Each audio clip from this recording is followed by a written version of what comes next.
राधे राधे। भगवान शिव के एक हाथ में डमरू, एक हाथ में त्रिशूल, गले में सर्पमाला और मस्तक पे चंद्रमा, ये सब आया कहाँ से? आज हम इसके बारे में जानेंगे। भगवान शिव खुद अस्त्र शस्त्र के ज्ञाता हैं, तो कहा जाता है कि भगवान का जो धनुष है वो उन्होंने खुद नहीं बनाया था।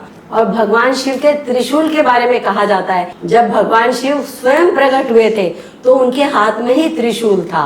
ओम ब्रह्मनाद से तम रज सत तीनों का निर्माण हुआ था और त्रिशूल उसी का प्रतीक है। त्रिशूल में 3 लाइन रहती है, तो ये तीनों चीज उसी का त्रिशूल है। यानी जब तक सृष्टि में ये तीनों का बराबर संतुलन नहीं होगा, सृष्टि सही ढंग से नहीं चल सकती। इसलिए शिव अपने साथ में त्रिशूल लेकर के ही प्रकट हुए थे। शिव के डमरू के लिए बोला जाता है कि जब सृष्टि का निर्माण हुआ था उस समय सरस्वती प्रकट हुई थी और सरस्वती ने अपनी वीणा से जब तारों को छेड़ा तो उसमें से एक ध्वनि निकली, पर वो ध्वनि संगीत विहीन थी। तब शिव ने डमरू को 14 बार बजाया। जब डमरू 14 बार बजा तो उससे सुर और ताल का निर्माण हुआ, तब जाकर के संगीत बना। तो आपने जाना कि संगीत कैसे बना? शिव के डमरू के बजाने से। और कहा जाता है कि डमरू शिव को ब्रह्मा जी के रूप में मिला, तो ब्रह्मा का रूप है ये डमरू। शिव के मस्तक पे चंद्रमा कैसे आया? चंद्रमा के पीछे एक बहुत ही रोचक कथा है।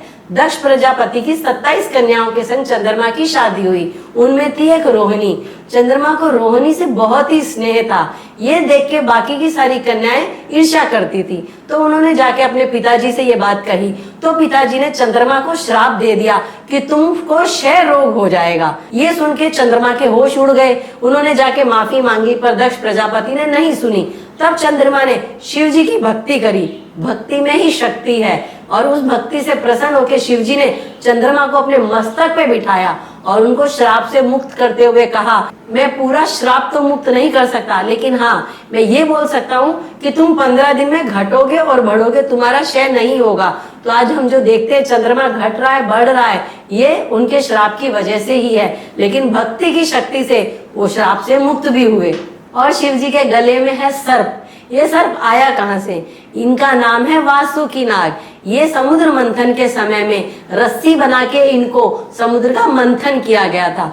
ये भी शिव के परम भक्त है। इन्होंने शिव की बहुत ही कठोर तपस्या की। उससे प्रसन्न होकर शिव ने इनको अपने गले में स्थान दिया, अपने आभूषण में स्थान दिया। तो इससे शिव की प्रशंसा हुई और शिव का सौंदर्य बढ़ गया और वासुकीनाथ अमर हो गए।